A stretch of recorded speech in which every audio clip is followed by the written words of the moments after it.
अच्छा देखो लास्ट वाला जो अपना एसए में चल रहा था अपन ने डिफरेंसेस पढ़े थे कि स्ट्रेटेजिक मैनेजमेंट और स्ट्रेटेजिक प्लानिंग के बीच में डिफरेंस क्या है। तो सबसे बेसिक डिफरेंस तो यही है कि स्ट्रेटेजिक प्लानिंग है ना जो स्ट्रेटेजिक मैनेजमेंट का एक पार्ट है। मैनेजमेंट का स्कोप तो कहीं बड़ा है प्लानिंग से, प्लानिंग तो केवल उसका एक पार्ट है। ठीक है, उसके अलावा अपन ने डिफरेंसेस वगैरह को यहाँ पर देख लिए।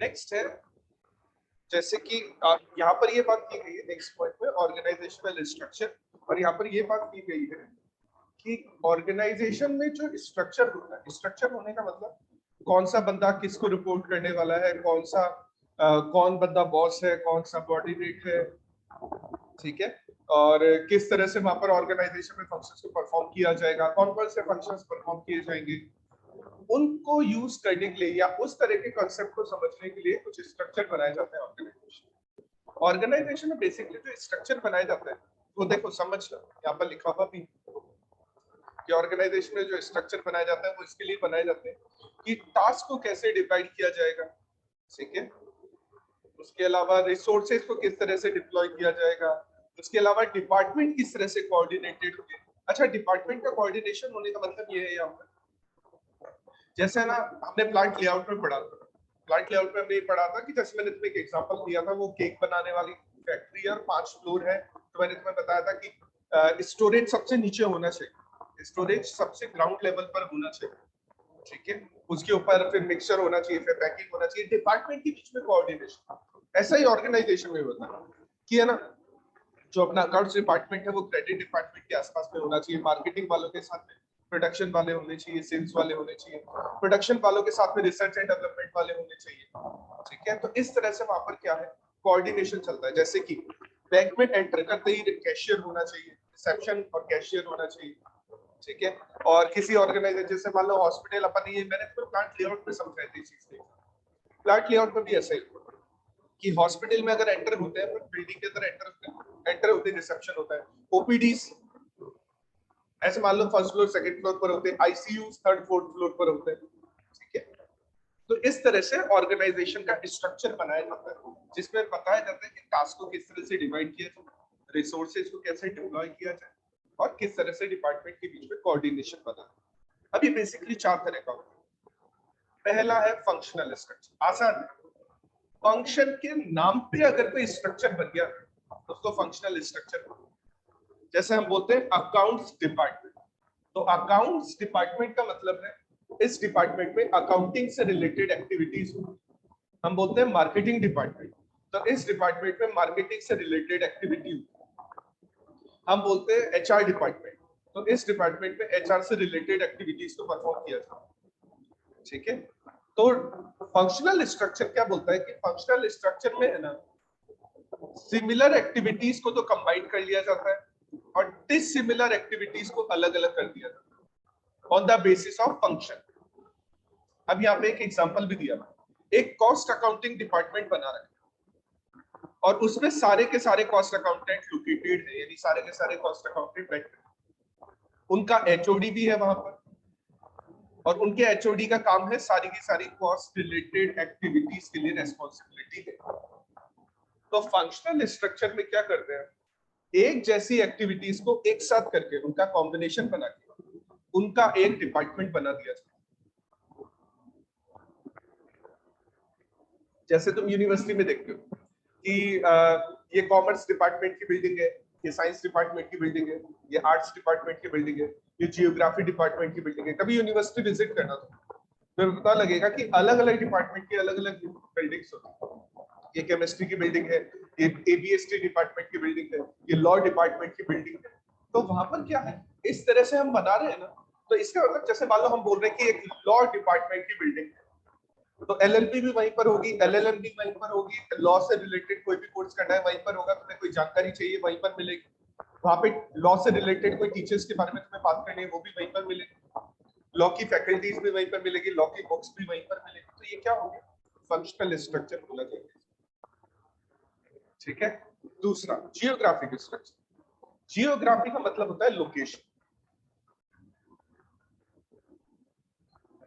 जियोग्राफी का मतलब होता है लोकेशन। अब इसमें क्या किया जाता है, जैसे मैं एक एग्जांपल देता हूं, मान लो मुझे ज्वेलरी शॉप खोलनी है तो मेरी पहली प्रेफरेंस होगी चौड़ी बाजार। मुझे बैंकिंग या एनबीएफसी या फाइनेंस से रिलेटेड कोई कंपनी या ऑफिस डालना है तो मेरी पहली प्रेफरेबल लोकेशन होगी सीएसकी, क्योंकि सीएसकी में सब एनबीएफसी बैंक मेरे साथ। अच्छा, उसके अलावा मान लो कि मेरे को कपड़ों की शॉप खोलनी है तो मेरे लिए प्रेफरेबल लोकेशन होगी अपना ये जो चार दीवारी होती है ना जयपुर के अंदर। मान लो मेरे को इंस्टीट्यूट खोलना है तो मेरे लिए प्रेफरेबल लोकेशन गोपालपुरा की तरफ वाला है। तो यहाँ पर मैं क्या सोच रहा हूँ, मैं ये सोच रहा हूँ मान लो मेरे को कोई होटल खोलना है तो मैं सोचूंगा कि एयरपोर्ट रेलवे स्टेशन के आसपास होना चाहिए। ठीक है, तो ये सब चीजें क्यों सोच रहा हूँ, मैं ये सब चीजें इसलिए सोच रहा हूँ क्योंकि मेरा ये काम है कि एक लोकेशन सेलेक्ट करनी है, उस लोकेशन पर जितनी भी एक्टिविटीज है, जितने भी काम करने वाले लोग हैं, उन सबको लेकर जाना। यहाँ पर तो देखो समझ, सिमिलर एक्टिविटीज वाली ही परफॉर्म की जाती है एक साथ, या सिमिलर एक्टिविटीज का कॉम्बिनेशन रखा जाता है। लेकिन जैसे मान लो मैंने किसी लोकेशन पर बैंक सेलेक्ट किया, अब बैंक में क्या है, दो बंदे कैशियर होते हैं, दो बंदे अपने ये होते हैं जो कस्टमर केयर एग्जीक्यूटिव्स होते हैं, एक मैनेजर होता है, एक असिस्टेंट मैनेजर होता है, दो फोर्थ ग्रेड होते हैं, एक सिक्योरिटी गार्ड होता है। तो एक बैंक में अलग अलग एक्टिविटीज को परफॉर्म करने वाले लोग अलग अलग होते हैं। कोई डिपार्टमेंट तो बना नहीं सकते कि दो कैशियर को उठाया और एक डिपार्टमेंट बना, या एक सिक्योरिटी गार्ड को उठाया और सिक्योरिटी गार्ड डिपार्टमेंट बना दिया, सिक्योरिटी डिपार्टमेंट बना दिया। ठीक है, या एक मैनेजर को उठाया और उसके लिए अलग से एचओडी डिपार्टमेंट बना दिया। ऐसा तो होता नहीं बैंक, सब मिलजुल कर काम करते हैं। तो वहां पर क्या होता है, बैंक के अंदर बेसिकली एक बैंक एक जियोग्राफिक स्ट्रक्चर है। बैंक एक जियोग्राफिक स्ट्रक्चर होने का मतलब है कि बैंक के लिए एक लोकेशन सेलेक्ट की जाती है। अब उसके बाद क्या है, वहां पर जितनी भी एक्टिविटीज हम परफॉर्म करवाना चाहते हैं वो, और जितने भी काम करने वाले लोग हैं, उन सबको उस लोकेशन पर ले जाया जाता है। उन सबको उस लोकेशन पर ले जाया जाता है। आगे लिखा हुआ है, पढ़ लेते हैं। Each geographic location include all function required to produce and market the product in the region. जितने भी लोग चाहिए हमें प्रोडक्शन के लिए, जितने भी लोग चाहिए हमें मार्केटिंग के लिए, जितने भी लोग चाहिए हमें सर्विस के लिए, जितने भी लोग चाहिए हमें ऑपरेशन के लिए, उन सबको ले जाएगा। फंक्शनल स्ट्रक्चर में सिमिलर एक्टिविटीज वाले लोग, और जियोग्राफिक स्ट्रक्चर में जितनी भी एक्टिविटीज की रिक्वायरमेंट होती है वो सारे लोग, वो सारी एक्टिविटीज होती है वो सारे लोग। दोनों में फर्क है, फंक्शनल स्ट्रक्चर में सिमिलर एक्टिविटीज वाली, जबकि जियोग्राफिक स्ट्रक्चर में वो सारी एक्टिविटीज होती है, वो सारे लोग हैं जिनकी भी हमें रिक्वायरमेंट है। ठीक है, अच्छा, फंक्शनल और जियोग्राफिक स्ट्रक्चर में कुछ पूछना है?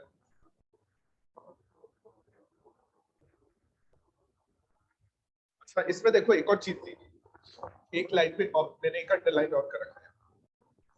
बेसिकली जो जियोग्राफिक स्ट्रक्चर होता है ना, वो बड़ी ऑर्गेनाइजेशन में काम आता है। ठीक है, और उनकी स्ट्रेटेजीज यहाँ पे लिखा हुआ है, strategy needs to be tailored to fit the particular day. अच्छा, इसका मतलब ये होता है, देखो हम जब कपड़े खरीदते हैं तो कपड़े दो तरह के होते हैं। ठीक है, एक तो होता है रेडीमेड फिटिंग और एक होता है टेलर फिटिंग।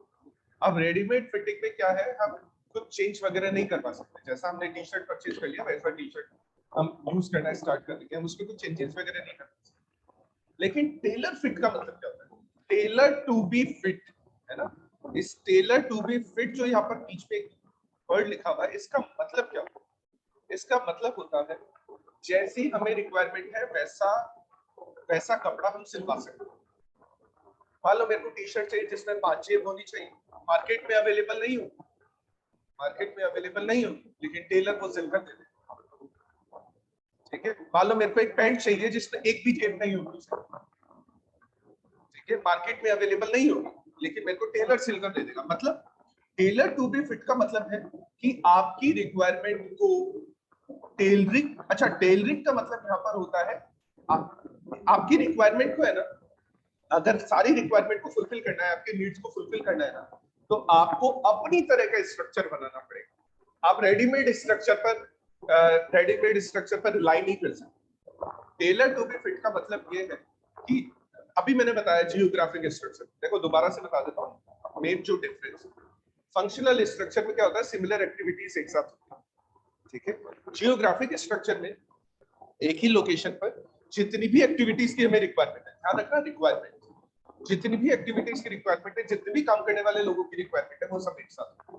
तो जब हमें अपनी नीड के अकॉर्डिंग लोग चाहिए, हमें अपनी रिक्वायरमेंट के अकॉर्डिंग एक्टिविटीज चाहिए, तो फिर उसको हम बोलेंगे टेलर टू बी फिट, ठीक है। नेक्स्ट तीसरा टाइप का स्ट्रक्चर होता है मैट्रिक्स स्ट्रक्चर। अब मैट्रिक्स स्ट्रक्चर में क्या होता है, इंटरेस्टिंग मैट्रिक्स स्ट्रक्चर है ना, बहुत ही कम ऑर्गेनाइजेशन में लेकिन होता है। इसमें क्या होता है, ड्यूअल चेन ऑफ कमांड होती है, दो लोग अथॉरिटी होते हैं, दो लोग या दो डिपार्टमेंट या दो डिवीजन अथॉरिटी होती है, दो डिवीजन दो departments, dual chain of command. एक एग्जांपल देते हैं। अब तो क्या है कि पिछले 3-4 सालों से है ना, सेंट्रल गवर्नमेंट ने पेट्रोल डीजल के प्राइसेस को रेगुलेट करना छोड़ दिया। पहले है ना प्राइसेस कम ज्यादा करते थे ना, तो सेंट्रल गवर्नमेंट ही करती थी, ठीक है। जब से इंडिया इंडिपेंडेंट हुआ, जब से इंडिया ने पेट्रोल डीजल यानी अपने लोगों को सेल करना स्टार्ट किया, तब से लेकर पिछले शायद 3-4 साल पहले तक था, हो सकता है 7-8 साल पहले तक, वो मेरे को आइडिया नहीं है, मैं बिल्कुल भूल रहा हूं इस चीज पर। लेकिन पेट्रोल डीजल की प्राइस है ना, वो गवर्नमेंट ही रेगुलेट करती थी, गवर्नमेंट बताती थी कितनी प्राइस था। अच्छा, पेट्रोल डीजल वाली कंपनी मान लो बीपीसीएल, एचपीसीएल, बीपीसीएल, एचपीसीएल, आईओसी, ये पेट्रोल डीजल बेचने वाली कंपनी, और एक है गवर्नमेंट। अच्छा, प्रोड्यूस ये करती थी, प्राइसेस ये बताओ, इसका मतलब क्या हो गया, ये दोनों लोग अथॉरिटी में, दोनों ही लोग अथॉरिटी में थे, और इससे प्रॉब्लम भी होती है। ये जो डबल अथॉरिटीज होती है, इससे प्रॉब्लम भी होती है, ठीक है। वो लोग बोलते हैं कि हमें प्राइस चाहिए 150 रुपए, गवर्नमेंट बोलती है नहीं, हम तुम्हें 150 नहीं दिलवाएंगे, हम तुम्हें 120 दिलवाएंगे, बाकी 30 रुपए तो अपनी जेब से। सब्सिडी मिलती है आपको पेट्रोल डीजल एलपीजी वगैरह पे, ठीक है, लेकिन ये धीरे धीरे मिलना बंद हो गई। एलपीजी पे सब्सिडी मिला करती थी, एलपीजी पे सब्सिडी मिलना बंद हो गई, ठीक है। तो एलपीजी सप्लाई करने वाले लोग कौन, एलपीजी सप्लाई करने वाले यही है, आईओसी, बीपीसीएल, ठीक है। अब ये बोलते हैं कि भाई हम तो हमारा सिलेंडर 1500 रुपए में बेचिए, गवर्नमेंट बोलती नहीं, आपका सिलेंडर 1500 में नहीं 800 में, ठीक है। गवर्नमेंट रेगुलेट करती है उनकी प्राइसेस। अब ये जब गवर्नमेंट रेगुलेट कर रही है और साथ में ये लोग मिलकर काम कर रहे हैं गवर्नमेंट के साथ, तो ऐसी कंडीशन में क्या हो जाती है, dual chain of command develop, dual chain of command develop, दो लोग अथॉरिटी में आ जाता है, दो कंपनी, दो डिवीजन अथॉरिटी में आ जाता है। अच्छा, प्रॉब्लम भी है, फायदे भी है, प्रॉब्लम भी है। फायदे ये है कि उनका काम नहीं है कि प्राइसेस कितनी, उनका काम नहीं है, जैसे मान लो आज सिलेंडर की प्राइस गवर्नमेंट डिसाइड करती है, तो उनका काम नहीं है प्राइसेस कितनी होने वाली है, सब्सिडी कितने वाली है, कस्टमर के अकाउंट में कितना पैसा जा रहा है, कितना नहीं जा रहा है, गवर्नमेंट का काम है ये सब चीजें रेगुलेट, उनकी हेडेक खत्म हो जाती है, ठीक है। यानी उनको चीजें मैनेज करना ज्यादा आसान है। प्रॉब्लम भी है, दो लोग अगर अथॉरिटी में होते हैं ना, तो दोनों अपने अपने डिसीजन लेते हैं, और कभी कभी नहीं, ज्यादातर ऐसा ही होता है कि दोनों एक दूसरे के डिसीजन के खिलाफ भी होते हैं। इसीलिए ना गवर्नमेंट ये छोड़ रही है सारे काम, ठीक है। गवर्नमेंट प्राइवेटाइजेशन कर रही है ना, उसमें बहुत बड़ा रीजन इस ड्यूअल चेन ऑफ कमांड का। कंपनी का सीईओ है, जैसे मान लो एसबीआई का सीईओ है, एसबीआई को रेगुलेट कौन करता है, एसबीआई को रेगुलेट गवर्नमेंट करती है, एसबीआई का सीईओ भी एसबीआई के लिए काम करने वाला है। अब दोनों लोग जब पावर में होंगे, दोनों लोग अथॉरिटी होगी ना, तो दोनों लोगों का इंटरेस्ट होगा उस चीज में। अब दोनों लोगों का अगर इंटरेस्ट होगा ना, तो सोचिए, एक ऐसा सोचेगा कि मैं अपनी ऑर्गेनाइजेशन के लिए बेटर सोच सकता हूँ, दूसरा ऐसा सोचेगा कि मैं उस ऑर्गेनाइजेशन के लिए ज्यादा बेटर तरीके से सोच सकता हूँ, और वही दोनों के इंटरेस्ट में कॉन्फ्लिक्ट, और ये प्रॉब्लम है। तुम ये देख लो, जैसे इंडिया में जो पार्लियामेंट्री सिस्टम है ना, वो भी dual chain of command, Rajya Sabha Lok Sabha, दो लोग है कमांडिंग, यानी दो डिवीजन है कमांडिंग। राज्यसभा को बोलते हैं अपर हाउस, लोकसभा को बोलते हैं लोअर हाउस, ठीक है। दोनों ही ड्यूअल चेन ऑफ कमांड। अगर जैसे मान लो आज की तारीख, जैसे आज की गवर्नमेंट है, तो बीजेपी के पास है ना, दोनों में ही मेजोरिटी है, तो वो कोई भी बिल पास करवा सकती है, लेकिन अगर मेजोरिटी नहीं होती, तो लोकसभा में पास हो जाएगा, राज्यसभा में अटक जाएगा, राज्यसभा में पास हो जाएगा, लोकसभा में अटक जाएगा। ठीक है, और ये प्रॉब्लम किसकी वजह से आ रही है? ये प्रॉब्लम आ रही है ड्यूअल चेन ऑफ कमांड की वजह से। तो यहाँ पर ये प्रॉब्लम रहने वाली है। अच्छा, फायदे भी होते हैं, प्रोजेक्ट्स को मैनेज करना आसान होता है, मैंने तुम्हें बताया। ठीक है, दो लोग अथॉरिटी है, दो अच्छे लोग हैं, मिलकर काम कर रहे हैं। ठीक है, तो प्रोजेक्ट को मैनेज करना आसान होता है, एम्प्लॉयज को मैनेज करना आसान होता है। ठीक है, और सब लोग अपने अपने एफर्ट्स वहां पर अपने अपने एफर्ट्स डाल सकते हैं। फायदे भी होते हैं, नुकसान भी है। नुकसान कॉम्प्लेक्स हो जाता है इस तरह से, दोनों लोग एक दूसरे से, दोनों लोगों के जो इंटरेस्ट होते हैं ना, वो एक दूसरे से कॉन्फ्लिक्ट करते हैं। ठीक है, तो the matrix structure creates a dual chain of command. ठीक है, two lines of budget authority and two sources of performance and ध्यान रखना सिर्फ दो है यहाँ पर। ठीक है, ऐसा नहीं होगा कि दो से ज्यादा लोग यहाँ पर शामिल होते हैं, तो फिर वो मैट्रिक्स स्ट्रक्चर नहीं रहता। मैट्रिक्स तुमने देखी भी हो, मैट्रिक्स कुछ इस तरह की होती है, तो उसमें ये लोग भी इंपॉर्टेंट रोल प्ले करते हैं और ये लोग भी इंपॉर्टेंट। जैसे हमने असाइनमेंट पढ़ा है, तो असाइनमेंट में मैट्रिक्स बनती है, तो मैट्रिक्स असाइनमेंट में बनती है ना, तो असाइनमेंट में दो लोग इंपॉर्टेंट रोल प्ले करते हैं, जॉब्स और वर्कर्स, दोनों के लिए सिलेक्शन किए जाते हैं। तो यहाँ पर भी यही प्रॉब्लम है। और मैट्रिक्स है ना, तो ध्यान रखना केवल दो ही लोग, क्योंकि मैट्रिक्स एक 2D मॉडल है। ठीक है, तो दो ही अथॉरिटीज दो साइड पर। तो dual chain of command, two lines of budget authority, two sources of performance and दोनों लोग अपना अपना परफॉर्म करते हैं, दोनों लोगों को अपने अपने तरीके से रिवॉर्ड मिलता है। ठीक है, मैं तुम्हें एक मैट्रिक्स स्ट्रक्चर बताऊंगा।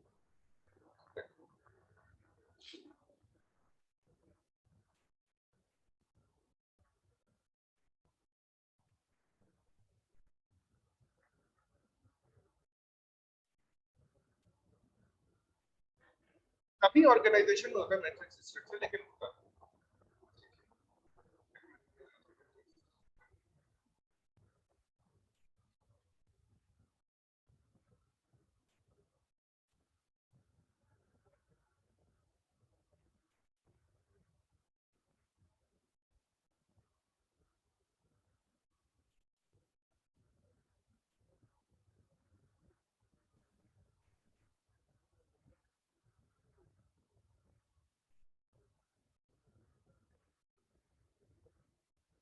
आयुषी, मैं अभी कुछ बोल ही नहीं रहा।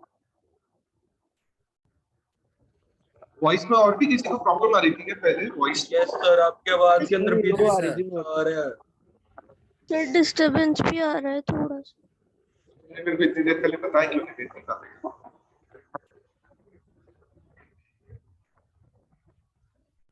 अभी ठीक है?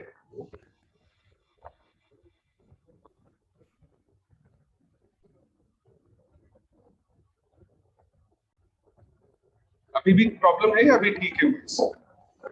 अभी ठीक है अच्छा, ये सर पहले बताते हैं को 20 मिनट वेट करने के बाद बता दें। अच्छा देखो, मैट्रिक्स स्ट्रक्चर की किस तरह का,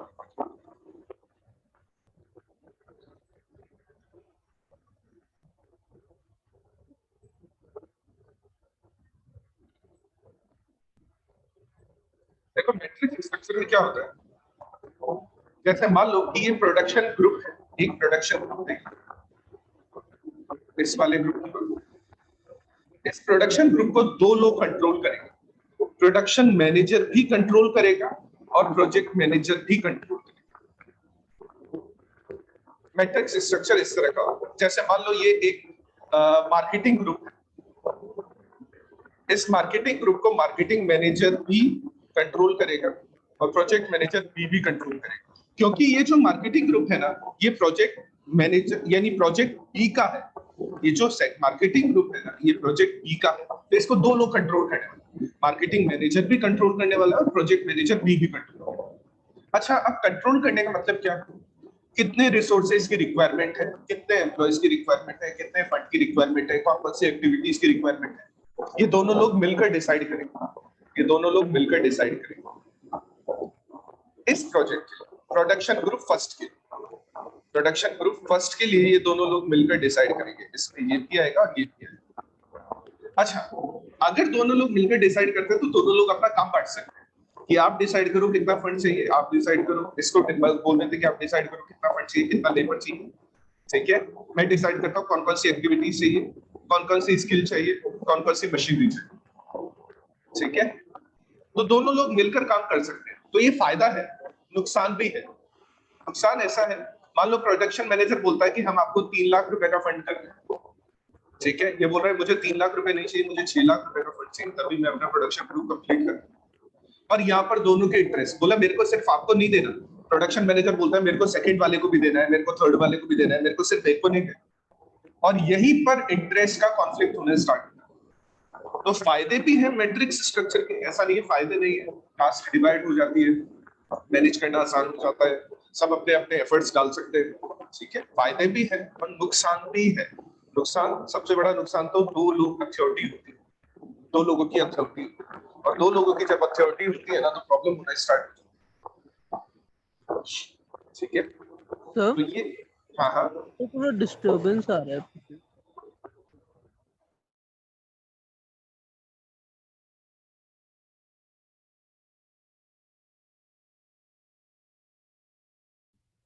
अभी भी आ रहा है डिस्टरबेंस? नहीं सर सही है। आना तो नहीं अब चाहिए सही तो है पहले, सर। ठीक है। तो यहाँ पर क्या होता है, मैट्रिक्स स्ट्रक्चर के अंदर ड्यूअल चेन ऑफ कमांड होती है, 2 लाइन ऑफ बजट अथॉरिटी होती है, और 2 sources of performance and rewards होते हैं, ठीक है। अच्छा देखो, मैंने तुम्हें अभी बताया, यहाँ पर जो 2 लोगों की कमांड होती है, जो अथॉरिटी होती है ना, उसमें एक होता है प्रोडक्ट मैनेजर और एक होता है फंक्शनल मैनेजर। जैसे तुमने यहाँ पर भी देखा, फंक्शनल जैसे डिवीजन का मैनेजर। तो देखो, प्रोडक्शन एक फंक्शन है, फाइनेंस एक फंक्शन है, मार्केटिंग एक फंक्शन है, रिसर्च एंड डेवलपमेंट एक फंक्शन है। तो ये तो होते हैं फंक्शनल मैनेजर्स, और ये होते हैं प्रोडक्ट मैनेजर।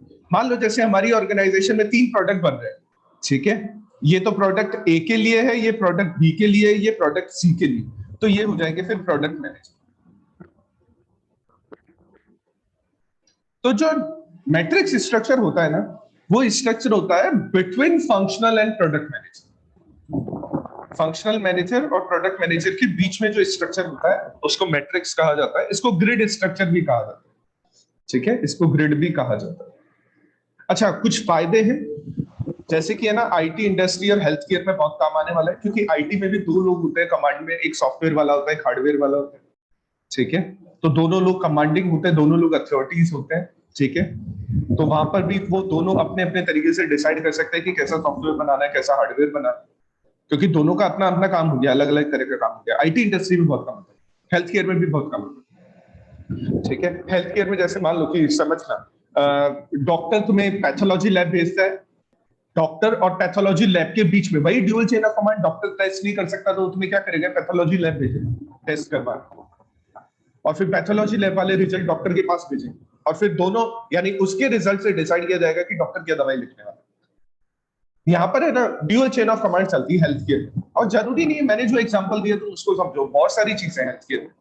अच्छा, उसके अलावा एम्प्लॉइज अपने एफर्ट्स को देख सकते हैं, क्योंकि 2 लोग हैं ना, समझ, प्रोजेक्ट मैनेजर ए भी अपने एफर्ट्स का रिजल्ट देख सकता है कि प्रोजेक्ट मैनेजर ए ने क्या एफर्ट किया है, उसके एफर्ट्स का क्या रिजल्ट रहा है, और प्रोडक्शन मैनेजर भी अपने एफर्ट्स का रिजल्ट देख सकता है। दोनों अपने अपने एफर्ट्स का रिजल्ट देख सकते हैं, ठीक है। अच्छा, उसके अलावा कम्युनिकेशन बैरियर खत्म होता है, ठीक है। कम्युनिकेशन बैरियर, आप सीधा डायरेक्ट इससे बात कर सकते हो।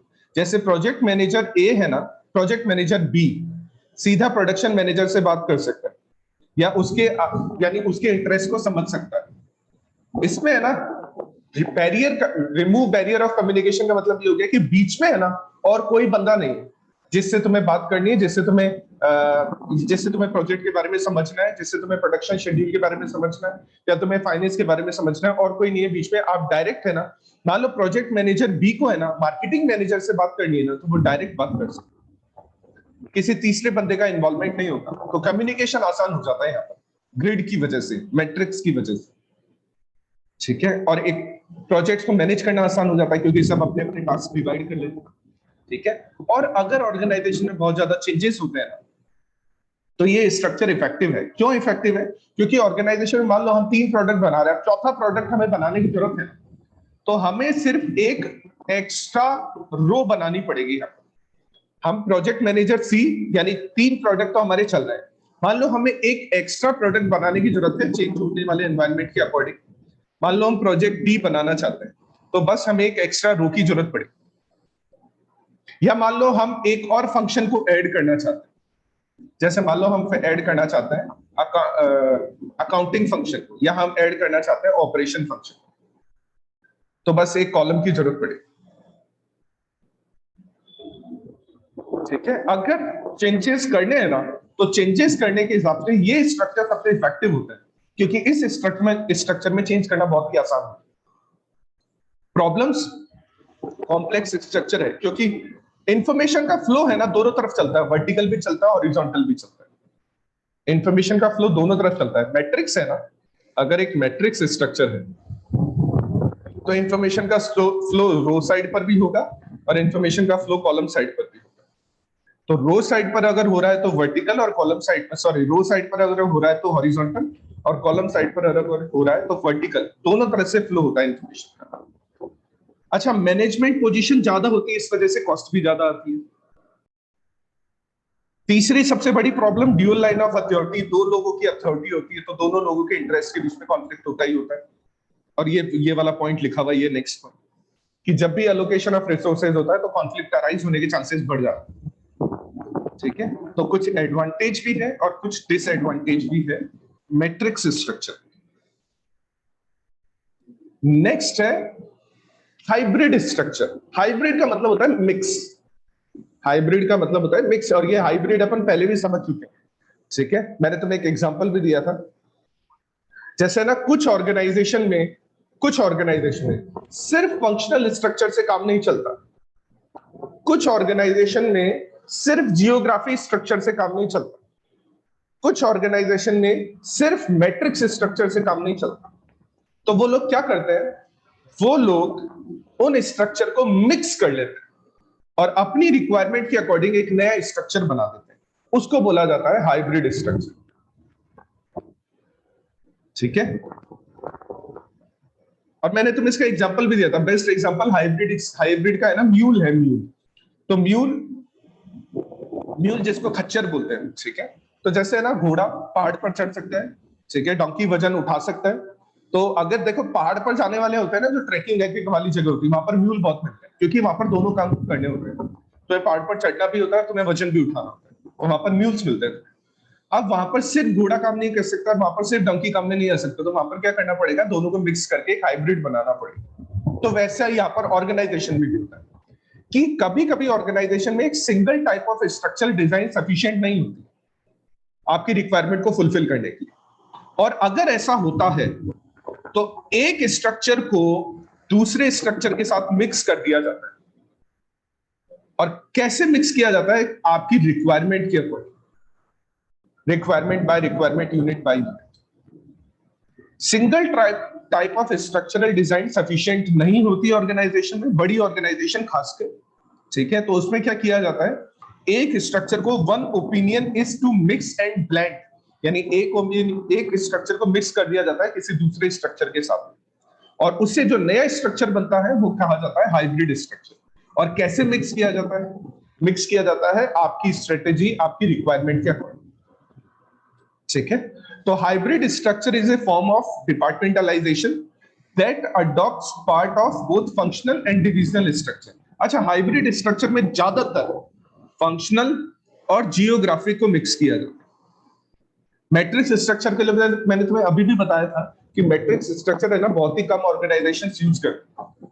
ठीक है। तो हाइब्रिड स्ट्रक्चर में ज्यादातर है ना, फंक्शनल और डिवीजन का मतलब होता है जियोग्राफी। तो फंक्शनल और डिवीजन स्ट्रक्चर को मिक्स किया जाता है। ठीक है। और हाइब्रिड स्ट्रक्चर का ही एक एग्जांपल है एसबीयू स्ट्रक्चर। हाइब्रिड स्ट्रक्चर का ही एक एग्जांपल है एसबीयू स्ट्रक्चर।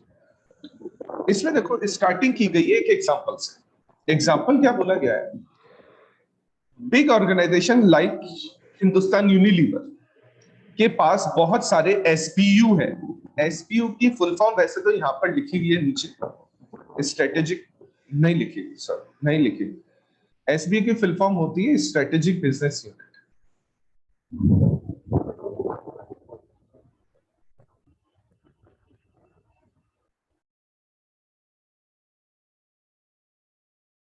ठीक है, अच्छा इसका मतलब ये है कि आप बिजनेस यूनिट को डेवलप कर रहे हो स्ट्रेटेजी के हिसाब से।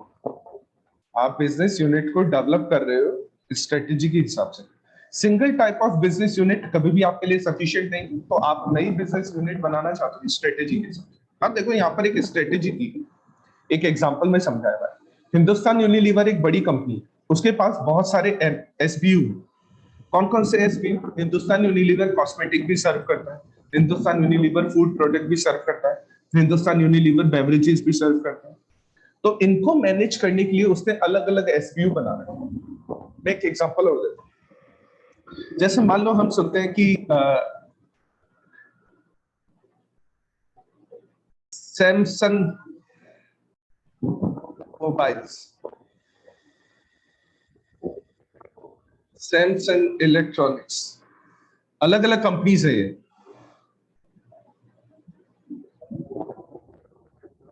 सैमसंग इलेक्ट्रिकल्स, हम ऐसा सुनते हैं कंपनीज।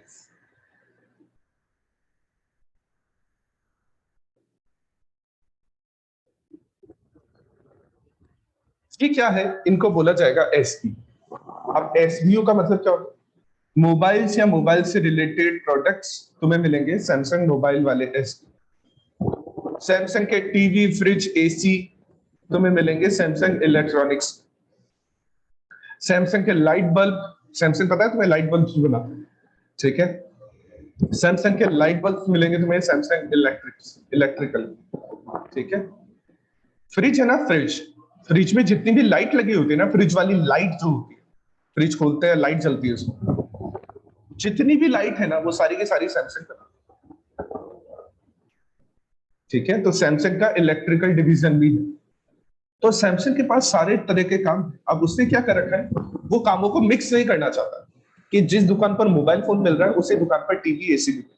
सैमसंग खुद नहीं करना चाहता, दुकानदार चाहे तो कर सकता है, वो दुकानदार की इच्छा है। मैं सैमसंग कंपनी की बात कर रहा हूं, ठीक है? सैमसंग कंपनी अगर कोई मोबाइल स्टोर खोलेगी ना, तो वो सिर्फ मोबाइल ही रखेगी वहां पर, कोई दूसरी चीज नहीं रखेगी। वो मिक्स नहीं करना चाहती है चीजों को। और मिक्स नहीं करना चाहती इसका मतलब ये है, जैसे मान लो शाओमी कोई मोबाइल स्टोर खोल रही, तो शाओमी मिक्स नहीं करना चाहिए, क्योंकि शाओमी गारमेंट्स भी बेचती है, शाओमी साइकिल भी बेचती है, ठीक है? शाओमी छतरी भी बेचती है, अम्ब्रेला भी बेचती है।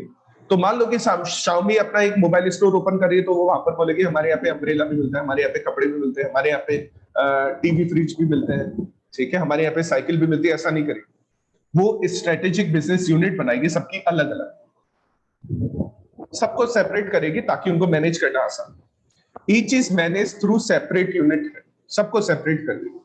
तो मैंने तुम्हें एग्जांपल दिया, जैसे यहाँ पे हिंदुस्तान यूनिलीवर का एग्जांपल था कि उसके कॉस्मेटिक्स भी आते हैं हिंदुस्तान यूनिलीवर के, उसके फूड प्रोडक्ट्स भी आते हैं, उसके बेवरेजेस भी आते हैं, ठीक है? ऐसे मैंने सैमसंग का एग्जांपल दिया, शाओमी है अपनी, और भी बहुत सारी कंपनीज है, बजाज इलेक्ट्रॉनिक्स, बजाज इलेक्ट्रिकल्स, ठीक है? तो दोनों अलग अलग कंपनी। बजाज अलायंस, ठीक है, जहां पर इंश्योरेंस होता है। बजाज फाइनेंस, जहां पर लोन मिलता है। मान लो 4 कंपनी है, Bajaj electricals, Bajaj electronics, Bajaj finance और बजाज अलायंस।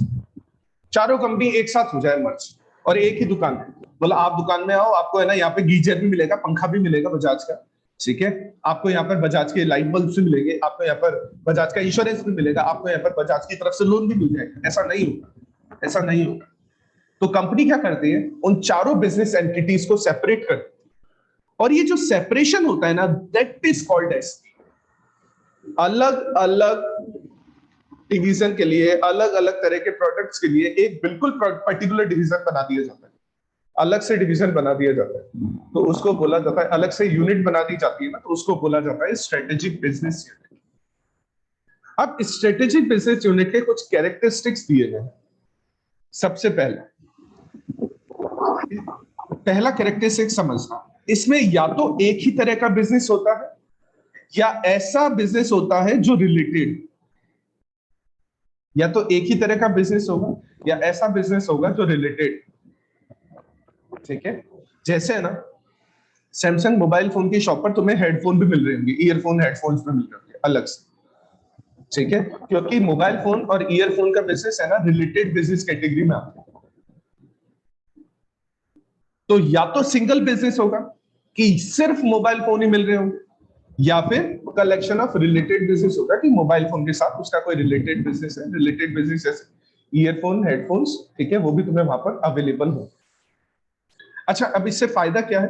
फायदा ये है ताकि आप उसकी स्टैंड अलोन इंडिपेंडेंट प्लानिंग कर सको, ताकि आप उस डिवीजन की इंडिपेंडेंट प्लानिंग कर सको, आपको किसी दूसरे डिवीजन के बारे में सोचने की जरूरत नहीं, ठीक है। प्लस बाकी और डिवीजन से आपको अलग रखेगा इस वजह से, इसका फायदा एक और है कि इस वजह से आप बाकी और डिवीजन से अलग रहोगे, ठीक है। दूसरा पॉइंट, हर एक एसबीयू के अपने अपने कॉम्पिटिटर्स होंगे। सैमसंग मोबाइल फोन कंपटीशन करेगी एप्पल से, Samsung mobile phone company competition करेगी शाओमी से, ओप्पो से, वीवो से, जोप्पो से, वन प्लस से, किसी से, इन सब कंपनी से। लेकिन सैमसंग मोबाइल फोन कंपनी का कॉम्पिटिटर कभी भी बजाज अलायंस नहीं होगा या बजाज फाइनेंस नहीं होगा, क्योंकि वो दोनों डिफरेंट टाइप के एसपीयू हैं। वही सैमसंग इलेक्ट्रॉनिक्स का कॉम्पिटिटर बजाज इलेक्ट्रॉनिक्स हो सकता है, सैमसंग इलेक्ट्रॉनिक्स का कॉम्पिटिटर बजाज इलेक्ट्रॉनिक्स हो सकता है, लेकिन ये सैमसंग मोबाइल का कॉम्पिटिटर नहीं होने वाला। आईफोन जो है या एप्पल जो है वो सैमसंग मोबाइल का कॉम्पिटिटर हो सकता है, लेकिन वो सैमसंग इलेक्ट्रॉनिक्स का कॉम्पिटिटर नहीं होगा।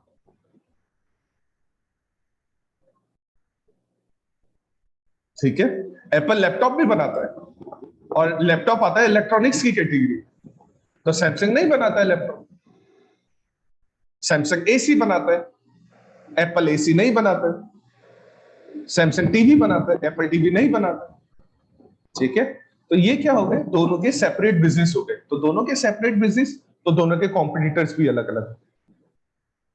और सबसे एक और फायदा, सबसे इंपॉर्टेंट फायदा तो यहां पर ये है कि हर एक के मैनेजर अलग अलग होते हैं, तो सबकी रेस्पॉन्सिबिलिटीज भी अलग अलग होती है, और रेस्पॉन्सिबिलिटी सब अपने अपने तरीके से कंट्रोल करते हैं। ऑर्गेनाइजेशन एसबीयू वाले सब अपने अपनी तरह से प्लान बनाते हैं, सब अपनी अपनी तरीके से प्रॉफिट परफॉर्मेंस को प्रेजेंट करते हैं, ठीक है। इसका मतलब ये हुआ, मान लो सैमसंग मोबाइल फोन कंपनी है और सैमसंग इलेक्ट्रॉनिक्स कंपनी है, तो सैमसंग मोबाइल फोन कंपनी का मैनेजर अलग होगा, सैमसंग इलेक्ट्रॉनिक कंपनी का मैनेजर अलग। अब अगर प्लानिंग करनी है, मोबाइल के बारे में प्लानिंग करनी है, तो सैमसंग मोबाइल फोन वाला करेगा। जैसे मान लो ऑर्गेनाइजेशन, जैसे तुम कॉलेज मान, तो कॉलेज में साइंस, कॉमर्स, आर्ट्स 3 डिवीजन होंगे, तो तीनों को हम बोलेंगे एसबीयू स्ट्रक्चर। अब कॉमर्स वाला अपनी इंडिपेंडेंट प्लानिंग करेगा, साइंस वाला अपनी इंडिपेंडेंट प्लानिंग करेगा, और आर्ट्स वाला अपनी इंडिपेंडेंट प्लानिंग करेगा, ठीक है। अच्छा, अगर अपनी अपनी इंडिपेंडेंट प्लानिंग करेंगे ना, तो साथ में अपनी अपनी प्रॉफिट परफॉर्मेंस को भी देखेंगे, ठीक है। अपनी अपनी प्रॉफिट परफॉर्मेंस के लिए वो खुद रेस्पॉन्सिबल। अगर कॉमर्स में नंबर ऑफ स्टूडेंट कम हो रहे हैं, तो उसकी रेस्पॉन्सिबिलिटी उसके एचओडी पर जाएगी, ना कि साइंस के एचओडी पर जाएगी, अलग अलग होने की वजह से। लेकिन प्रिंसिपल है ना, प्रिंसिपल तीनों डिपार्टमेंट का एक अकेला इकलौता प्रिंसिपल होता है। तो अगर किसी भी डिवीजन में बच्चे कम हो रहे हैं, उसकी रेस्पॉन्सिबिलिटी प्रिंसिपल पर भी जाए, क्योंकि ये प्रॉब्लम है एसपी स्ट्रक्चर। लेकिन तुम समझना है यहां पर ये चीज, हर एक मैनेजर अपने अपने डिवीजन के लिए रेस्पॉन्सिबल होता है, वो अपने अपने तरह के इंडिपेंडेंट, अपने डिवीजन के लिए इंडिपेंडेंट प्लानिंग कर सकता है, अपने डिवीजन के लिए परफॉर्म कर सकता है, ठीक है। और साथ में वो प्रॉफिट इन्फ्लुएंसिंग फैक्टर्स को भी कंट्रोल कर सकता है, क्योंकि उसको पता होता है कि उसके डिवीजन में क्या चल रहा है। अब कुछ एडवांटेज दिए गए हैं, वो भी जल्दी से देख लो। अच्छा, एडवांटेज है, अगर आपकी एसबीयू का प्रॉफिट बढ़ता है ना, तो आपके जो यूनिट हेड है ना, उनको प्रमोशन भी जल्दी मिलता है, वो प्रमोशन के लिए अकाउंटेबल हो जाता है। यानी प्रमोशन है ना एसबीयू में बहुत जल्दी होता है। बड़ी ऑर्गेनाइजेशन में हर 1-2 साल में आपका प्रमोशन हो जाता है, अगर आप अच्छा परफॉर्म कर रहे हैं, ठीक है। प्लस करियर डेवलपमेंट अपॉर्चुनिटीज ज्यादा होती है यहाँ पर, क्योंकि एसबीयू स्ट्रक्चर में बहुत सारे लेवल्स होते हैं, ठीक है। तो मैं देखो नीचे एक एसबीयू स्ट्रक्चर दिखेगा, बहुत सारे लेवल्स होते हैं। प्रेसिडेंट है, उसके नीचे कॉर्पोरेट है, उसके नीचे बिजनेस है, उसके नीचे डिवीजन है, उसके नीचे फंक्शन भी आएंगे अभी। ठीक है, तो एसपी स्ट्रक्चर में बहुत सारे लेवल्स होते हैं, बहुत सारे लेवल होने की वजह से प्रमोशन के जो चांसेस होते हैं, करियर डेवलपमेंट अपॉर्चुनिटीज होती है, वो ज्यादा होती है। अच्छा, आप अपनी अपनी इंडिपेंडेंट प्लानिंग कर रहे हैं, तो आपकी इंडिपेंडेंट प्लानिंग की वजह से आप प्रोडक्ट की मैन्युफैक्चरिंग को, उसकी मार्केटिंग को, उसके डिस्ट्रीब्यूशन को बेटर कंट्रोल कर सकते हैं, क्योंकि हर एक डिविजनल हेड, हर एक एसबीयू हेड अपने अपने तरीके से प्लान बना रहा है, इंडिपेंडेंट प्लानिंग है उसकी। ठीक है, और साथ में अगर मान लो आपको एक्सपेंशन करना है, एक्सपेंशन करना है, जैसे मान लो अभी तक है ना, एक एग्जांपल देता हूं, सरस राजस्थान में जो मिल्क सप्लाई करने वाली कंपनी है, ठीक है, वो मान लो अब तक मिल्क और बटर और घी, दही ऐसे प्रोडक्ट सप्लाई कर रहे थे। अब मान लो सरस को अपना एक नया डिवीजन स्टार्ट करना है, आइसक्रीम का, आइसक्रीम का नया डिवीजन स्टार्ट करना है, तो उसको पता होगा कि उस डिवीजन को कैसे स्टार्ट कर पाएंगे। अच्छा, उसको पता होने का मतलब, मैं तुम्हें ना गलत एग्जांपल दे दिया सरस वाला, तुम एक और एग्जांपल समझो। मान लो जैसे कि सैमसंग ही है, तो सैमसंग मोबाइल, सैमसंग इलेक्ट्रॉनिक्स और सैमसंग इलेक्ट्रिकल्स। वैसे तो सैमसंग के लैपटॉप्स आते नहीं, ठीक है, लेकिन मान लो सैमसंग अपने नए लैपटॉप स्टार्ट करना चाहता है, नई लैपटॉप सीरीज स्टार्ट करना चाहता है, नया डिवीजन स्टार्ट करना चाहता है, तो क्या उसको सैमसंग लैपटॉप एक अलग से एसबीयू बनाने की जरूरत नहीं, वो सैमसंग इलेक्ट्रॉनिक्स में ही लैपटॉप स्टार्ट कर। अच्छा, सैमसंग के कोई ईयरफोन्स नहीं आते, सैमसंग ईयरफोन बेचता भी है ना, तो वो हरमन के बेचता है, ठीक है, और एक और कंपनी है, दो कंपनी के ईयरफोन बेचता है, ठीक है। मान लो सैमसंग खुद के हेडफोन बनाकर बेचना स्टार्ट कर, तो क्या उसको कोई नए डिवीजन, नए डिपार्टमेंट की जरूरत है? नहीं, वो सैमसंग मोबाइल फोन के साथ अपना काम करना स्टार्ट कर सकते, ठीक है, हेडफोन्स के लिए। अब इसमें क्या हो गया, मान लो कंपनी एक्सपेंशन करना चाह रही है, एक्सपेंशन करना चाह रही है ना, तो वो क्या होगी, एक्सपेंशन करते टाइम उसको अपने रिलेटेड बिजनेस के बारे में पता हो, और अगर रिलेटेड बिजनेस के बारे में पता है ना, तो उसकी एक्सपेंशन के लिए कोई नई ब्रांच बनाने की जरूरत नहीं पड़ेगी, किसी न किसी रिलेटेड अनरिलेटेड बिजनेस में उसके एक्सपेंशन के लिए ब्रांचेस ओपन हो जाएगी, अगर कोई कंपनी एक्सपेंड करना चाहती है। जैसे मान लो बजाज अलायंस है ना, समझना, पहले मैं समझता हूं, बजाज पहले समझाता हूं। बजाज पहले बजाज इंश्योरेंस के नाम से हुआ करता था, तो बजाज इंश्योरेंस कंपनी है ना, पहले जनरल इंश्योरेंस करा करती थी। जनरल इंश्योरेंस, जनरल इंश्योरेंस होता है जैसे गाड़ी का, बाइक का, ठीक है, घर का, ठीक है, हाउस का, ठीक है, इनको बोलते हैं जनरल इंश्योरेंस बोलते। तो बजाज पहले जनरल इंश्योरेंस करा करती, मोबाइल फोन खरीदा उसका इंश्योरेंस हो जाता है, तो जनरल इंश्योरेंस बोलते हैं। बजाज के साथ अलायंस जुड़ा, अलायंस, ALLIANS, बजाज अलायंस। तो अब अलायंस काम करता था लाइफ इंश्योरेंस का, ठीक है, टर्म लाइफ इंश्योरेंस का, मेडिकल इंश्योरेंस का, लाइफ इंश्योरेंस का, बजाज अलायंस काम करता था।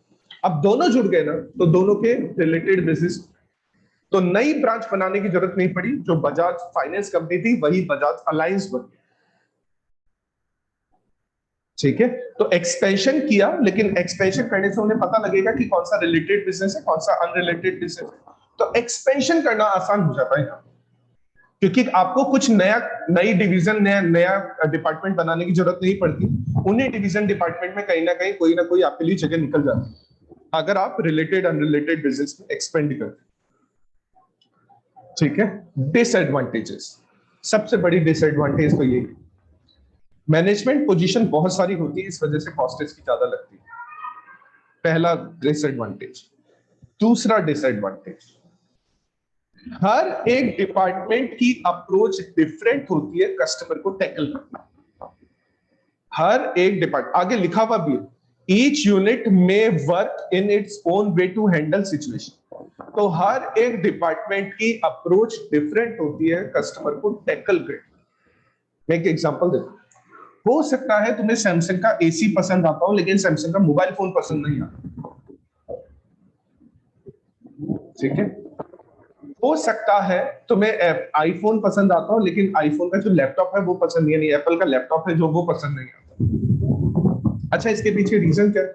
इसके पीछे रीजन ये हो सकता है कि उन लोगों की कस्टमर को टैकल करने की अप्रोच डिफरेंट है, उन लोगों की कस्टमर को टैकल करने की अप्रोच डिफरेंट है, ठीक है। जैसे मान लो कि आईफोन का जो एप्पल का जो लैपटॉप है उसका जो यूजर इंटरफेस है ना उतना बढ़िया नहीं है जितना विंडोज का यूजर इंटरफेस होता है, ठीक है। उसका यूजर इंटरफेस इतना आसान नहीं है जितना विंडोज का यूजर इंटरफेस होता है, तो आपको पसंद नहीं आता, उनको ऐसा लगता है कि चीजों को मुश्किल करो।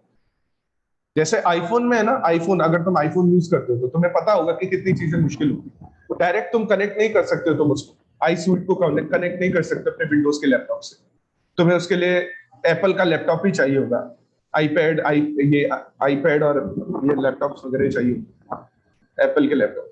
अच्छा, अब तुम्हें पता है, मुझे ये बात पता है कि अगर मैं आईफोन खरीदता हूँ और मैं इसको आई सूट से कनेक्ट करवाना चाहता हूँ तो मेरे को एप्पल का लैपटॉप ही चाहिए होगा, तो मैं नहीं परचेज करूँ, क्योंकि उनकी कस्टमर को टैकल करने की अप्रोच डिफरेंट है। वो बोलते हैं कि हमारा ही प्रोडक्ट यूज करो, चार्जर भी हमारा यूज करो। तुम देखो दुनिया भर के चार्जर आते हैं, सारी कंपनीज या तो यूएसबी टाइप सी यूज करती है, सारी की सारी कंपनीज, या वो पुराना वो छोटी यूएसबी वाला बोलते हैं उसको, यूएसबी बी, एक जो अपने कंप्यूटर में लगता है ना, लैपटॉप कंप्यूटर में लगता है, वो यूएसबी ए होता है, ठीक है। उससे छोटा वाला होता है यूएसबी बी और एक फिर आता है यूएसबी सी, ठीक है।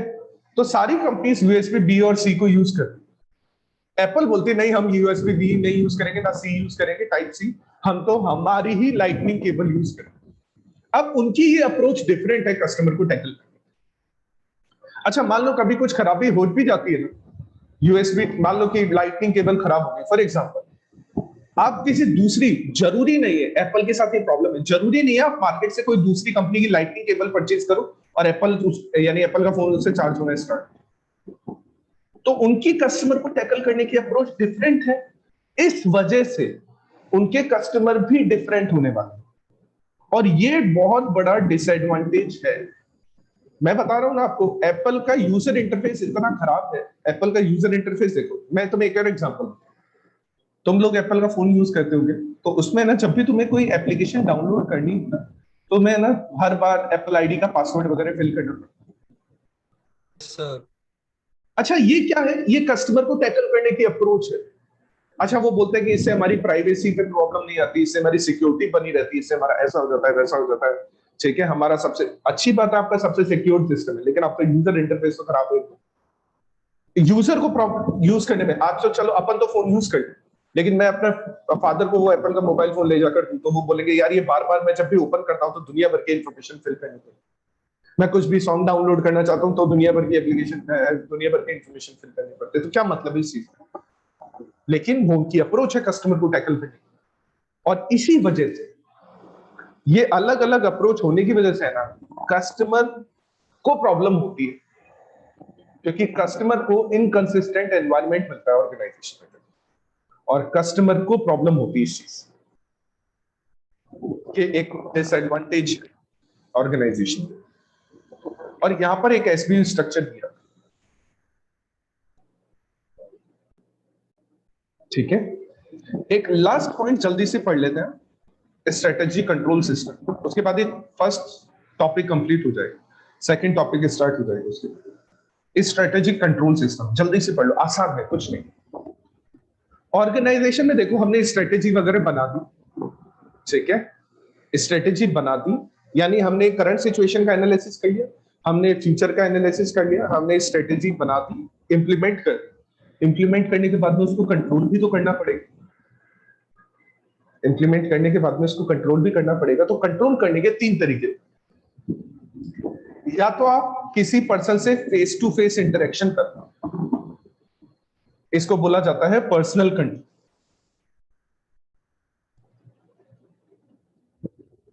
बिल्कुल प्रियांशु, इसकी कॉस्ट मैट्रिक्स स्ट्रक्चर से ज्यादा होती है, क्योंकि मैट्रिक्स स्ट्रक्चर में केवल दो ही लोग होते हैं, कमांडिंग अथॉरिटी, इसमें तो बहुत सारे लोग होते हैं कमांडिंग अथॉरिटी, लेकिन ये बड़ी ऑर्गेनाइजेशन की, एसपीयू जो है वो बड़ी ऑर्गेनाइजेशन की।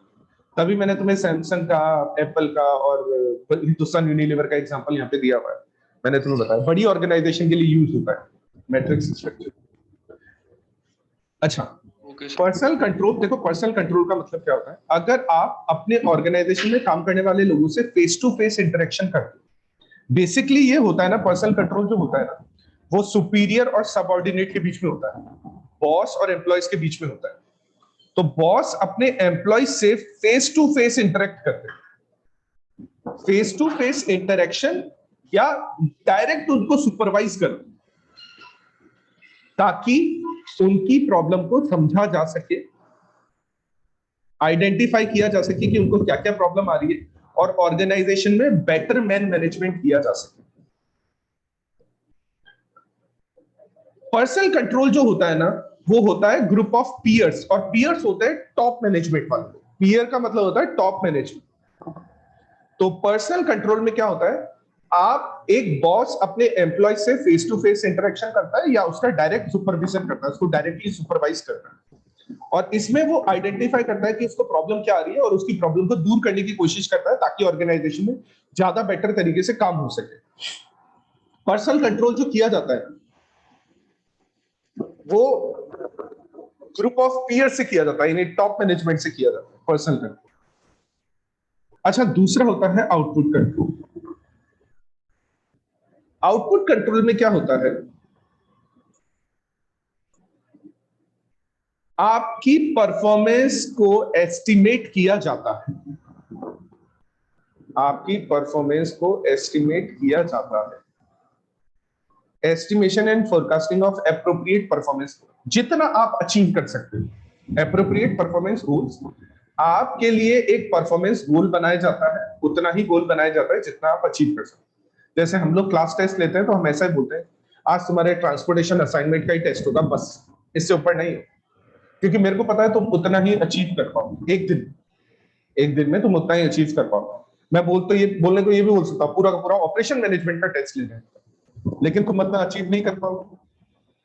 तो मैं एस्टिमेट कर रहा हूं, मैं फोरकास्टिंग कर रहा हूं तुम्हारे लिए एप्रोप्रिएट परफॉर्मेंस गोल, कि तुम्हें कल एक क्लास टेस्ट परफॉर्म करना है जिसमें तुम्हारा गोल रहेगा असाइनमेंट और ट्रांसपोर्टेशन के क्वेश्चंस को सॉल्व करना। अच्छा, ये जो परफॉर्मेंस गोल है ना, ऑर्गेनाइजेशन में सब यूनिट, डिवीजन, सारे डिपार्टमेंट, सारे एम्प्लॉयज के लिए बनाए जाते हैं, और इसके बाद उनकी एक्चुअल परफॉर्मेंस का मेजरमेंट किया जाता है कि उन्होंने एक्चुअली में कैसा परफॉर्म किया। पहले तो उनके लिए बनाए गए हैं परफॉर्मेंस गोल, और वो भी एप्रोप्रिएट परफॉर्मेंस गोल बनाए गए, एप्रोप्रिएट परफॉर्मेंस गोल्स बनाए गए। मान लो मैंने 50 नंबर का टेस्ट बना दिया, उसके बाद तुमने वो टेस्ट दिया तो तुम्हारी एक्चुअल परफॉर्मेंस का मेजरमेंट हुआ, क्या तुमने वाकई में पढ़ाई की है या नहीं की। ठीक है। अच्छा, अब जो ज्यादा बेटर परफॉर्म करेगा उसको रिवॉर्ड भी तो मिलेगी। तो नेक्स्ट पॉइंट यहीं पर ये बोल रहा है, it is often observe that the organizations reward system is linked to the performance on these goals. उन गोल्स के लिए जो ज्यादा बेटर परफॉर्म करेगा उसको रिवॉर्ड मिलेगा। ठीक है, अगर तुम्हारे ज्यादा मार्क्स आएंगे तो तुम्हारी एआईआर भी आएगी, और एआईआर भी आएगी ना, एआईआर आती है ना, तो तुम्हें ना अलग से कोलकाता बुलाया जाएगा, और वहां पे तुम्हें कॉन्वोकेशन में अलग से प्राइज दिया जाएगा, मेडल वगैरह दिया जाएगा। तो ये क्या होता है, ये होता है रिवॉर्ड सिस्टम, अच्छी परफॉर्मेंस का रिवॉर्ड सिस्टम। अच्छा, अब इससे फायदा है, इस रिवॉर्ड सिस्टम से क्या होता है, ऑर्गेनाइजेशन में काम करने वाले लोग मोटिवेट इस रिवॉर्ड सिस्टम से।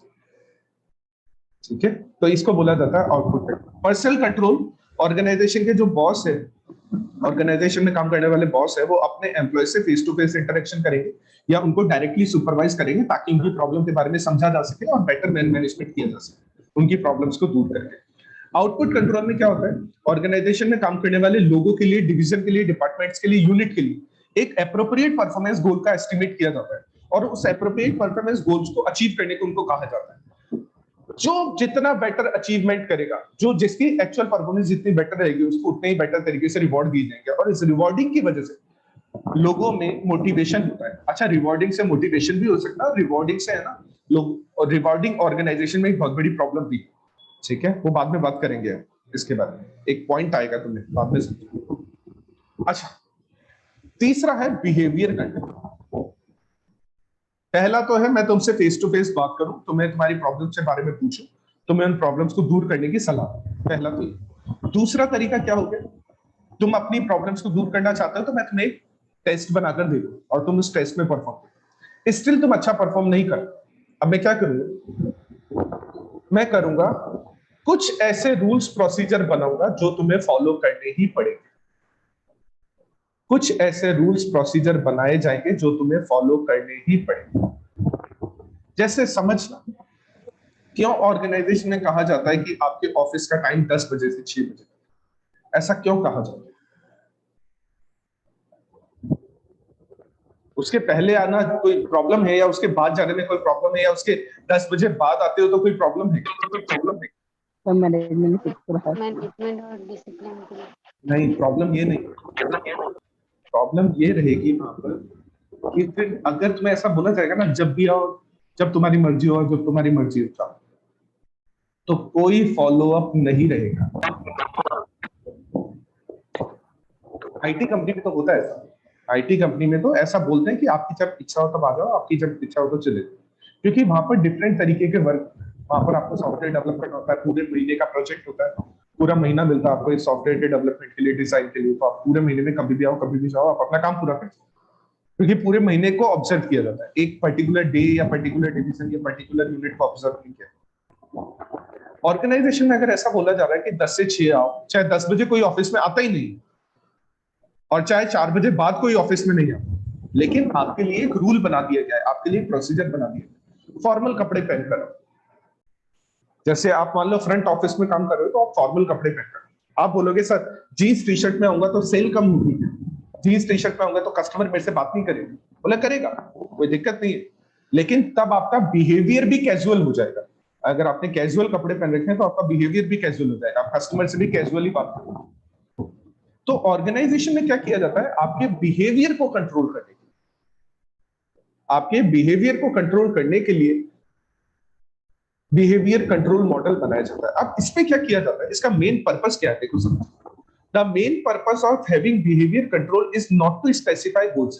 इसमें तुम्हें गोल्स के बारे में नहीं बताया जाएगा, बल्कि तुम्हें बताया जाएगा कि उन गोल्स तक कैसे पहुंचा जा सकता है,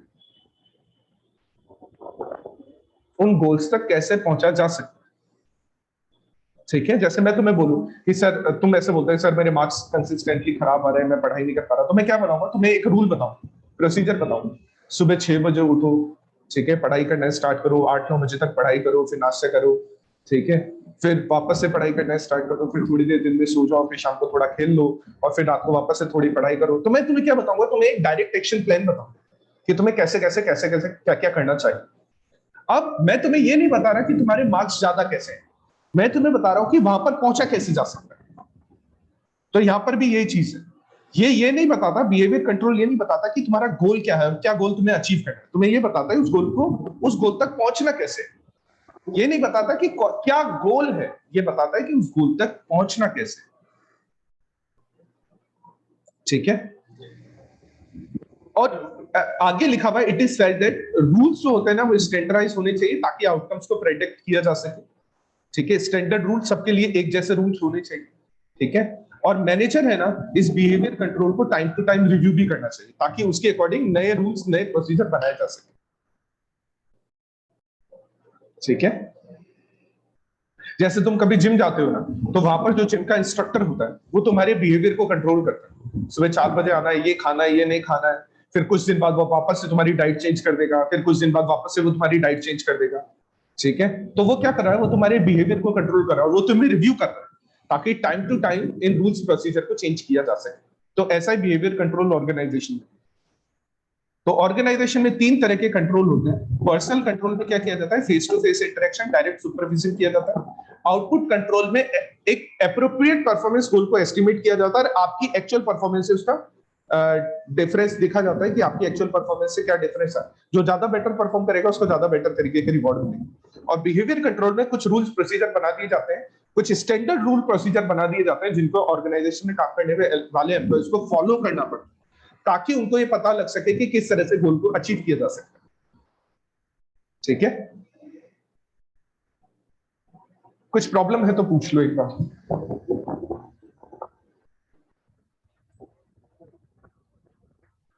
चलो अब एक बार इनको पढ़कर देख लेना। सर हाँ सर अनरिलेटेड बिजनेस में अलग से ब्रांच तो बनानी ही पड़ेगी ना? हाँ, बिल्कुल बनानी पड़ेगी अगर अनरिलेटेड बिजनेस।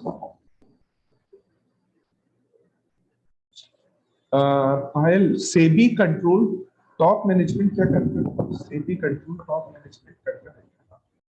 सर ये सारे कंट्रोल टॉप मैनेजमेंट ही करते हैं, मतलब आउटपुट का। हाँ बिल्कुल बिल्कुल, टॉप ही करेगा, टॉप ही करेगा। तुम्हारे फादर ही तुम्हें कंट्रोल कर सकता है कि सुबह कल 6 बजे उठना है, तुम नहीं कंट्रोल कर सकते। बट सर मिडिल भी तो कर सकता है ना, कौन क्योंकि कर सकता है? आउटपुट पता है, मतलब 3 मैनेजमेंट होते हैं, टॉप मिडिल एंड। तो तो टॉप मैनेजमेंट वाले सब लोगों को कंट्रोल करेंगे, तो मिडिल मैनेजमेंट वाले लोअर मैनेजमेंट को करेंगे, मिडिल टॉप को नहीं कर सकता। तुम अपने फादर को नहीं बोल सकते कल सुबह 6 बजे, तुम्हारे फादर तुम्हें बोल सकते, तुम अपने छोटे भाई को बोल सकते हो कल सुबह 6 बजे। तो तो मिडिल उनको टॉप कोई मैनेजमेंट को कंट्रोल कर सकता है, मिडिल लोअर मैनेजमेंट को कंट्रोल कर सकता है, टॉप को नहीं कर सकता। मिडिल उनके लिए परफॉर्मेंस गोल बना सकता है, टॉप के लिए थोड़ी बनाएगा परफॉर्मेंस गोल। Okay sir. ठीक है, चलो फिर नेक्स्ट टॉपिक अपन कल वाली क्लास में कंटिन्यू करते हैं, आज के लिए ध्यान रखो। सर बोलो बोलो बोलो, सुन रहा हूं मैं। सर ये पेज नंबर 5 में ये एडवांटेजेस ऑफ स्ट्रेटेजिक मैनेजमेंट है ना, इसका फर्स्ट पॉइंट बता दीजिए। वो एडवांटेज ये मैंने तुम्हें बताया भी था, ऑर्गेनाइजेशन में सबसे ज्यादा नॉलेज स्किल एक्सपीरियंस वाले लोग कौन होते हैं बताओ? Board of directors. सर इसमें लास्ट की 3 लाइन है ना, वो बता दीजिए। नहीं, बोर्ड ऑफ डायरेक्टर्स होते हैं, ठीक है, यानी ऑर्गेनाइजेशन के लिए सबसे बेटर डिसीजन वही ले सकते हैं, वो लोग ही ले सकते हैं, ठीक है। अच्छा, क्या बोर्ड ऑफ डायरेक्टर्स कुछ रूटीन काम या जो एक कॉर्पोरेट स्टाफ होता है कुछ रूटीन वर्क भी करता है? No sir. तो बस ये ऑफिस आते हैं, बैठते हैं और वापस घर चले जाते हैं, ऐसा? नहीं, इम्पोर्टेंट डिसीजंस लेते ना। और बस डिसीजन लेने का काम रोज थोड़ी करते हैं, डिसीजन रोजाना थोड़ी लिया जाता है, डिसीजन लेने का काम तो साल में 2 साल में एक बार होता है, बड़े डिसीजन मेकिंग। इनका काम क्या होता है? ये रूटीन काम, कुछ ना कुछ रूटीन तो करते ही होंगे ये लोग बैठकर। मान लो प्राइम मिनिस्टर अपने ऑफिस में जाता है तो कुछ ना कुछ रूटीन तो करता ही होगा ना काम, ऑफिस में जाता है, सोता है, शाम को घर वापस आ जाता है, कुछ ना कुछ रूटीन काम तो करते ही है ना, होता है, कुछ ना कुछ रूटीन काम तो करते हैं। तो टॉप मैनेजमेंट वाले लोग होते हैं, जो बोर्ड ऑफ डायरेक्टर्स होते हैं, कॉर्पोरेट स्टाफ होता है, कुछ ना कुछ रूटीन काम करते हैं। अब जब स्ट्रेटेजिक मैनेजमेंट का प्रोसेस स्टार्ट करवाया जाता है, क्योंकि स्ट्रेटेजिक मैनेजमेंट का प्रोसेस ऑर्गेनाइजेशन में सबसे ज्यादा क्रूशियल होता है, क्योंकि स्ट्रेटेजिक मैनेजमेंट अगर फेल हुआ ना तो ऑर्गेनाइजेशन फेल। तो जब स्ट्रेटेजिक मैनेजमेंट का प्रोसेस स्टार्ट करवाया जाता है तो उन लोगों से कहा जाता है कि आप अपने रूटीन काम छोड़ दो, आप अपने रूटीन काम छोड़ दो, और रूटीन काम छोड़कर आप स्ट्रेटेजिक मैनेजमेंट प्रोसेस को फॉलो करना स्टार्ट। मैं एक एग्जांपल देता हूं। फरवरी के अंदर जब इंडिया में है ना, इंडिया में यूनियन बजट आता है फरवरी में, ठीक है, 9-10 फरवरी के आसपास आता है। अब उस यूनियन बजट की प्लानिंग स्टार्ट हो जाती है दिसंबर से, क्योंकि पूरे जितना इंडिया को पैसा मिला है पिछले साल उस पूरे पैसे को प्लान करना, तो इसका काम करना है, इसको करने का काम है फाइनेंस मिनिस्टर का, फाइनेंस सेक्रेटरी से, ठीक है। तो फाइनेंस मिनिस्टर, फाइनेंस सेक्रेटरी अपना काम छोड़ देते, रूटीन काम छोड़ देते, रूटीन काम उनके सबऑर्डिनेट्स करते हैं, रूटीन काम वो छोड़ देते हैं, और रूटीन काम छोड़कर वो यूनियन बजट पे ही ध्यान देना स्टार्ट करेंगे और कुछ भी नहीं करेंगे। अब इसका फायदा होगा, रूटीन काम अगर वो नहीं करेंगे ना तो वो रूटीन प्रॉब्लम्स को फेस नहीं करेंगे, और रूटीन प्रॉब्लम्स के लिए सॉल्यूशन नहीं ढूंढेंगे। वो क्या सोचेंगे? वो एक लार्जर पिक्चर के बारे में सोचेंगे। तो यहाँ पर यही पॉइंट लिखा हुआ है कि बोर्ड और सीनियर मैनेजमेंट जो होता है ना, वो अपने डे टू डे बिजनेस से एक स्टेप पीछे ले लेता है ताकि वो ऑर्गेनाइजेशन के फ्यूचर के बारे में सोच सके। अगर वो ऐसा नहीं करता है, विदाउट दिस डिसिप्लिन, अगर वो ऐसा नहीं करता है तो वो जो है, वो टॉप मैनेजमेंट जो होगा ना, वो नेक्स्ट इशू, नेक्स्ट प्रॉब्लम के बारे में सोचना स्टार्ट कर देगा, उसके सॉल्यूशन के बारे में सोचना स्टार्ट कर देगा, जबकि उसे सोचना चाहिए ऑर्गेनाइजेशन की लार्जर पिक्चर के बारे में। वो छोटे मोटे इश्यूज, छोटे मोटे प्रॉब्लम्स, जो रूटीन प्रॉब्लम्स आती है, रूटीन इश्यूज आते हैं, उन्हीं के बारे में सोचता रहेगा, जबकि उसे सोचना है लार्जर पिक्चर। तो लार्जर पिक्चर के बारे में सोचना है ना, तो छोटे मोटे इश्यूज खत्म करने पड़ेंगे। मैं एक एग्जांपल देता हूं इसका। मान लो तुमने इंस्टीट्यूट को ओपन किया और तुम्हें इंस्टीट्यूट को बड़ा बनाना है, और तुम बड़ा बनाने के लिए कुछ काम कर रहे हो। अब मान लो एक स्टूडेंट आता है तुम्हारे पास, अभी आता है, वो बोलता है कि सर मुझे है ना सीएमए फाउंडेशन जून की क्लासेस चाहिए, सीएमए फाउंडेशन जून की क्लासेस चाहिए, मैम मुझे सीएमए फाउंडेशन की क्लासेस चाहिए। और तुम्हें पता है कि एक स्टूडेंट आएगा तो 20,000 रुपए लेके आएगा, पैसे ऑर्गेनाइजेशन में पैसे आएंगे, और तुम एक्सपेंशन के बारे में सोच रहे हो, लेकिन तुमने उसको क्लासेस देना स्टार्ट कर दिया, और यही सबसे बड़ी problem। तुमने छोटी मोटी प्रॉब्लम्स, छोटे मोटे सॉल्यूशंस पहले देखे, तुमने लार्जर पिक्चर के बारे में नहीं देखा कि नहीं पढ़ाना है मुझे एक स्टूडेंट, इसके 20,000 रुपए नहीं चाहिए मुझे, इसके 25-30,000 रुपए नहीं चाहिए, मेरे को क्या करना है, मेरे को अपनी ऑर्गेनाइजेशन का एक्सपेंशन करना है। तो ऑर्गेनाइजेशन का एक्सपेंशन करना है, मेरे को टाइम चाहिए होगा एक्स्ट्रा, मेरे को 20,000 की जरूरत है, तो तुम उस एस्टिमेट को छोड़ दो, उस प्रॉब्लम को कोई दूसरा संभाल। तो यहां पर भी यही होता है। अब इसका फायदा क्या है, ये एडवांटेज कैसे हुआ? ये एडवांटेज ऐसे हुआ कि वो अपनी नॉलेज, स्किल, एक्सपीरियंस को केवल लार्जर पिक्चर के बारे में, यानी ऑर्गेनाइजेशन के फ्यूचर के बारे में ही लगा सकते हैं सोचने के। वो छोटी मोटी प्रॉब्लम्स के बारे में सोचने में अपना दिमाग नहीं लगाएंगे, ठीक है, और जिसका फायदा मिलेगा ऑर्गेनाइजेशन। ठीक है, चलो और अपन कल फिर कंटिन्यू करते हैं, आज के लिए इतना काफी। सर पायल, अगर तुम्हारे कोई कुछ अच्छा, नंदनी, हाँ पूछो जल्दी। सर अगर नई ब्रांच खोलनी है तो ये एडवांटेज में कैसे आ गया? नई ब्रांच खोलनी है तो एडवांटेज में कैसे आ गया मतलब? सर मतलब जैसे रिलेटेड बिजनेस में तो कोई जरूरत नहीं पड़ती, बट अनरिलेटेड में पड़ती है, तो ये एडवांटेज में कैसे? एडवांटेज तुम्हें पता लग गया ना, अनरिलेटेड बिजनेस है, एडवांटेज ही है तुम्हारे लिए। तो तुम्हें उसके लिए बिल्कुल, तुम्हें ये पता लग गया ना अनरिलेटेड बिजनेस है, तो तुम उसके लिए नए एम्प्लॉयज, नए रिसोर्सेज, नए तरह से फंड को यूटिलाइज करना, सब चीजें नई कर सकते हो उनके लिए। पुरानी चीजों में से ढूंढने करने की जरूरत नहीं पड़ेगी। Okay sir. ठीक है।